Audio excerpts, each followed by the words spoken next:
Assalamualaikum warahmatullahi wabarakatuh. Alhamdulillahi rabbil alamin. Wabihi nasta'inu ala umuri dunya waddin. Ashhadu an la ilaha illallah wahdahu la syarikalah. Wa ashhadu anna muhammadan abduhu wa rasuluh la nabiyya ba'dah. Allahumma salli ala Muhammad wa ala alihi wa ashabihi ajma'in. Ibu-ibu, bapak-bapak yang saya hormati, rahimakumullah. Ini kebetulan baju saya kok matching dengan karpetnya. Saya nggak cari-cari loh, Bu. Masuk itu loh kok. Coba kita perhatikan mengapa kita harus membaca Al-Quran. Ini ada penilaian dari sudut lain ya. Bukan hanya sekedar Al-Quran itu firman Allah, lalu isinya perintah, larangan, kemudian kita wajib melaksanakannya. Tapi ada sisi lain yang mungkin ini akan menjadi motivasi kita untuk selalu membaca Al-Quran. Kalau kita lihat dari sejarah Al-Quran itu diturunkan, Allah menurunkan Al-Quran itu melalui malaikat Jibril kepada Rasulullah. Berarti Al-Quran itu disampaikan ke malaikat Jibril dulu. Maka kita lihat Allah memuliakan malaikat Jibril. Malaikat Jibril ini malaikat yang paling mulia dibanding dengan malaikat-malaikat ciptaan Allah. Kemudian Allah turunkan Al-Quran ini pada bulan Ramadan. Kita lihat Ramadan ini menjadi bulan yang paling mulia dari 11 bulan yang lainnya. Kemudian Allah turunkan Al-Quran ini di malam Qadar. Maka kita lihat Lailatul Qadar itu malam yang lebih baik dari 1000 bulan. Kemudian Allah turunkan Al-Quran ini di 2 kota, kota Mekah dan Madinah. Maka kita lihat 2 kota ini adalah kota yang paling mulia dibanding seluruh kota yang ada di muka bumi. Kemudian Allah turunkan Al-Quran ini kepada Rasulullah Muhammad Sallallahu Alaihi Wasallam. Maka kita lihat bahwa Rasulullah Muhammad Sallallahu Alaihi Wasallam adalah manusia yang paling mulia di muka bumi ini. Jadi dari rentetan seperti itu kita lalu menyadari bahwa siapapun yang bersentuhan dengan Al-Quran, Allah muliakan dia. Nah sekarang Al-Quran ini ada di mana? Ya, ada di kita. Nah pertanyaannya, kita mau nggak dimuliakan Allah? Kalau kita mau, maka mari kita sering-seringlah banyak bersentuhan dengan Al-Quran. Di dalam hadis Rasulullah juga menjelaskan bagaimana keutamaan orang yang banyak berhubungan dengan Al-Quran ini. Yang pertama, Rasul katakan bahwa membaca Al-Quran itu merupakan ibadah yang paling utama dibanding dengan ibadah-ibadah yang lain.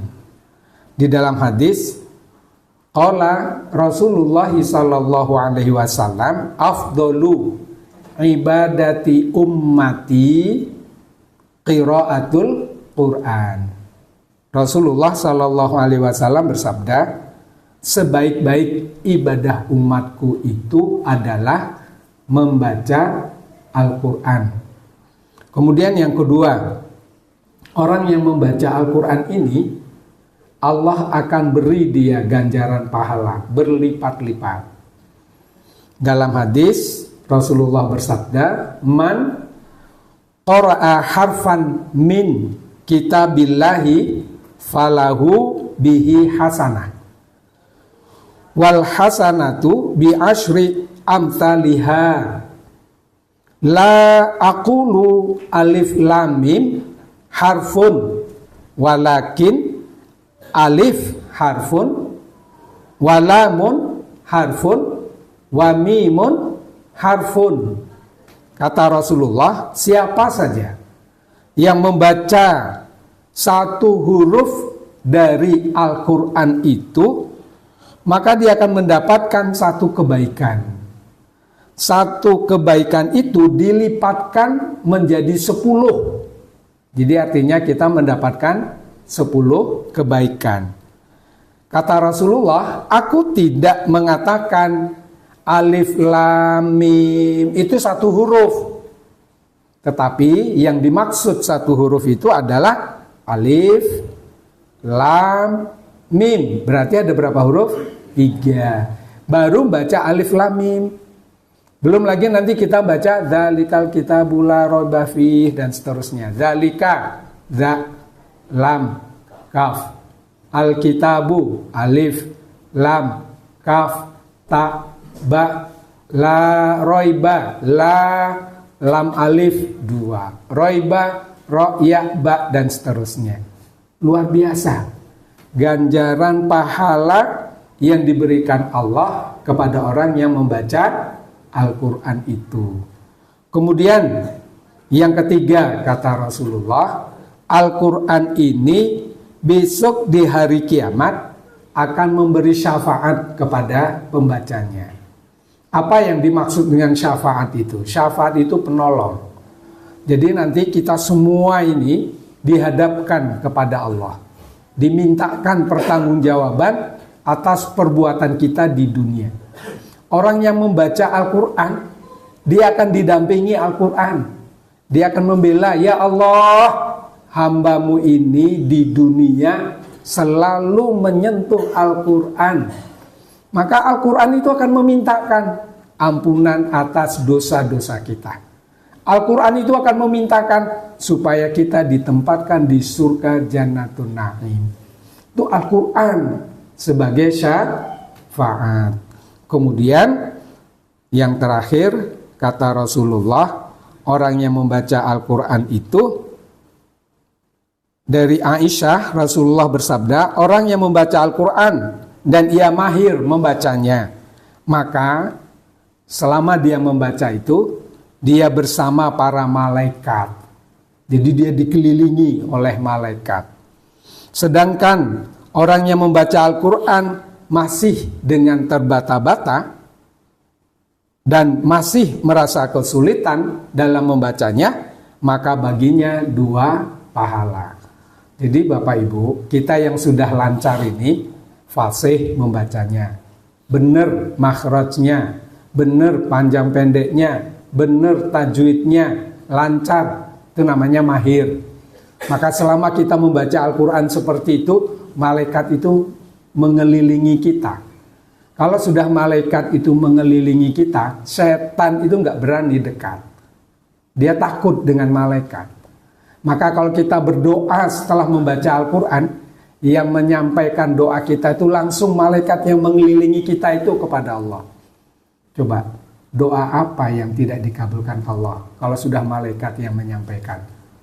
Tapi bagi Bapak Ibu yang masih dalam proses belajar, jangan berhenti.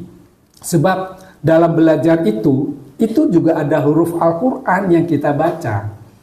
Maka setiap bacaan yang kita baca dari Al-Quran itu kita mendapatkan ganjaran pahalanya. Begitulah Allah memberi kemuliaan kepada manusia yang bersentuhan dengan Al-Quran. Oleh karena itu, Ibu Bapak, mari kita teruskan kebiasaan kita membaca Al-Quran di bulan Ramadan ini. Mudah-mudahan dengan apa yang kita lakukan, Allah memberikan pahala yang sebesar-besarnya bagi kita, dan apa yang kita mintakan kepada Allah, Allah kabulkan. Demikian, lebih kurangnya saya mohon maaf. Billahi taufiq wal hidayah. Assalamualaikum warahmatullahi wabarakatuh.